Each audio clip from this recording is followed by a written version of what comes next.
बिस्मिल्लाहिर्रहमानिर्रहीम। अस्सलाम वालेकुम दोस्तों, उम्मीद करता हूँ कि आप सब लोग खैरियत और हिफ्ज़ व अमान से होंगे।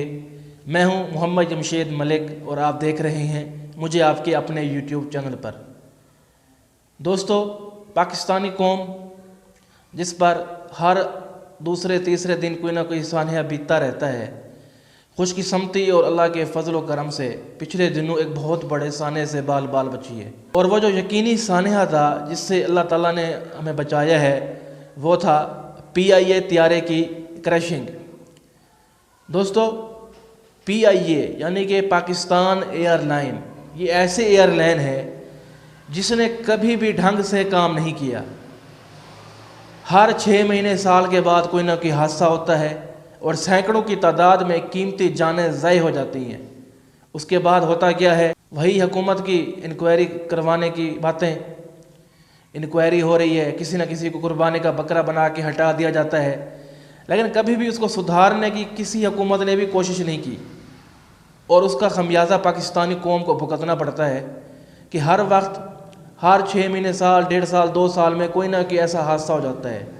जो नए जमशेद के तैयारे का हादसा आपके सामने है, कुछ महीने पहले PIA का एक और हादसा हुआ था कराची में। उसके बाद अब ये फिर से ये वाला वाक़या। तो पहले इस वाक़े के बारे में मैं आपको बताता हूँ, इसके बाद फिर हम मज़ीद डिस्कस करेंगे। दोस्तों, एक फ़्लाइट कराची से इस्लामाबाद के लिए उड़ी और उस फ़्लाइट का नंबर था 502। उस जहाज़ में 120 मुसाफिर थे, जिसमें साबिक वज़ीर ख़ज़ाना और मौजूदा NCOC के जो हेड ऑफ़ द डिपार्टमेंट है, चेयरमैन है, असद उमर भी शामिल थे। ये जहाज़ चेक करने के बाद जब जहाज़ ने उड़ान भर ली है तो 40 मिनट के बाद कप्तान की तरफ से ये अनाउंसमेंट की जाती है कि तैयारे में तकनीकी ख़राबी पेश हो गई है, जिसकी वजह से हम किसी भी टाइम एमरजेंसी लैंडिंग करने वाले हैं। जैसे ही ये अनाउंसमेंट होती है, पूरे जहाज़ में खौफ व हिरास फैल जाता है, क्योंकि हर किसी को जो पिछला हादसा था उसके बारे में हर किसी को पता था कि क्या हुआ था। और जब आपको बताया जाए कि आप जिस जहाज़ में उड़ रहे हैं वो ख़राब हो चुका है, तो आप खुद सोच सकते हैं कि लोगों की ज़हनी हालत क्या हो सकती है। तो फिर हुआ यूँ कि जहाज़ में लोगों ने रोना शुरू कर दिया, बच्चे भी थे, औरतें भी थीं। लोगों ने आयतुल कुर्सी, कलमा शरीफ, दुआएं, ये सब कुछ मांगना शुरू कर दी कि अल्लाह ताला हमें हिफ्ज़ व अमान के साथ लैंड करवाए। तो जहाज़ के जो कप्तान साहब थे, उन्होंने पहले पूरी कोशिश की कि वो फ़िज़ा में ही उसको सेट कर सकें, उस तकनीकी ख़राबी को, जिसकी वजह से 10 से 15 मिनट मज़ीद वो इधर उधर उड़ाते रहे, लेकिन कोई भी फ़ायदा नहीं हुआ। और जब उनको लगा कि अब मुझसे कुछ नहीं हो रहा, तो उन्होंने इस्लामाबाद की तरफ बढ़ने की बजाय दोबारा वापस कराची का रुख किया। और कराची में आने के बाद अल्लाह ताला के फजल व करम से बाहिफाजत अपने जहाज़ को लैंड करवा लिया।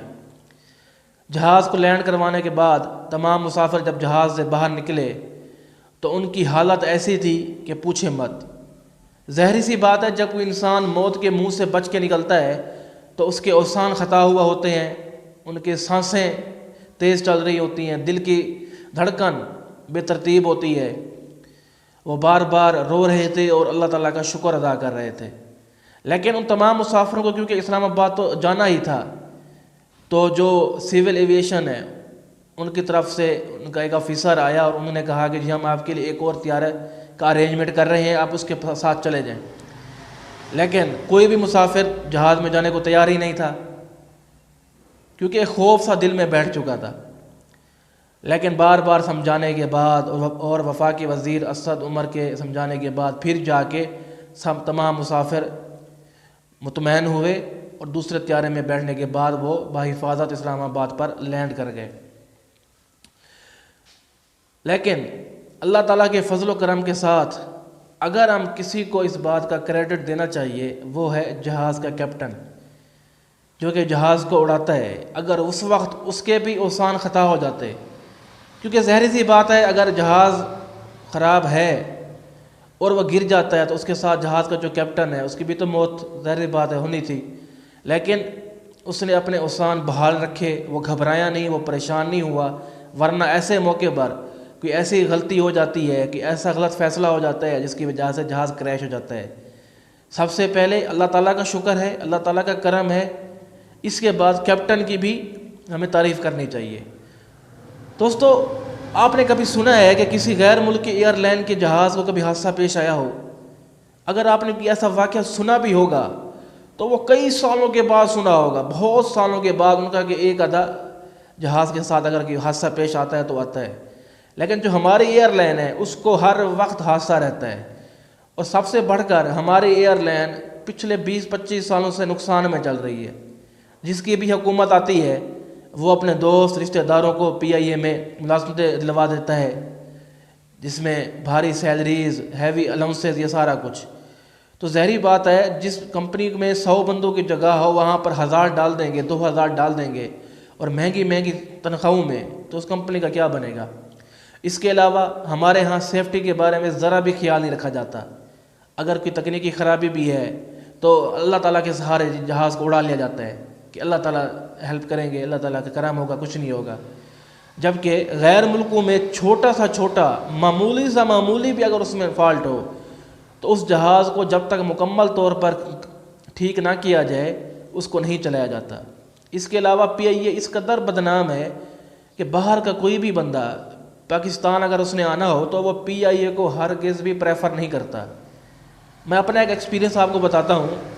میں سعودی عربیہ گیا ہوا تھا عمرے کے سلسلے میں، تو جب میں واپس آ رہا تھا تو وہاں میری ایک پاکستانی دوست سے ملاقات ہوئی۔ وہ مجھے بتا رہا تھا کہ اس کی فلائٹ ایک دن پہلے تھی، وہ آ کے کھڑا ہے، ابھی فلائٹ آئے گی، ابھی فلائٹ آئے گی۔ 4-6 گھنٹے انتظار کرنے کے بعد یہ اناؤنسمنٹ کی جاتی ہے کہ جی آج کی فلائٹ آپ کی نے ختم کر دی ہے تو کل ہوگی۔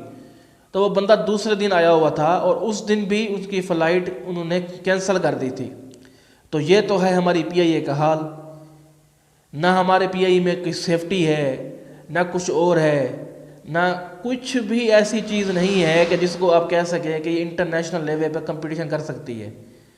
اور ہماری حکومتوں کے صرف اور صرف دعوے ہی ہوتے ہیں۔ اب جو پچھلا سانحہ ہوا تھا اس میں کیا ہوا تھا؟ اس میں جو ہمارے وزیر ہوا بازی ہیں غلام سرور خان، انہوں نے آ کے ایک پریس کانفرنس کی، انہوں نے کہا جی میں یہ کر دوں گا، میں وہ کر دوں گا، ذمہ داروں کے خلاف کارروائی ہوگی۔ کچھ بھی نہیں ہوا، بس 2-4 کو ہٹا دیا جاتا ہے، اس کے بعد پھر معاملہ وہی جوں کا توں ہوتا ہے۔ پھر آنے والے 6 مہینے سال کے بعد پھر ہم سنتے ہیں کہ جی پھر ایک اور حادثہ ہو گیا ہے۔ میں اور پوری قوم یہ جاننا چاہتی ہے کہ کب تک ایسا چلتا رہے گا؟ کب تک ہمارے پیارے اپنی قیمتی جانوں کو گنواتے رہیں گے؟ کب تک ہمارے ساتھ ایسے مسئلے مسائل درپیش ہوتے رہیں گے؟ تو دوستو، یہ تھی آج کی ہماری ویڈیو۔ اگر آپ کو ہماری ویڈیو اچھی لگی ہو تو اسے لائک کیجئے، شیئر کیجئے اور ہمارے چینل کو سبسکرائب کیجئے اور بیل آئیکن کو پریس کرنا ہرگز نہیں بھولیے گا۔ تو دوستو، اپنا بہت بہت خیال رکھیے گا، مجھے دعاؤں میں یاد رکھیے گا۔ تو ملتے ہیں اپنی اگلی ویڈیو میں، تب تک کے لیے اللہ نگہبان۔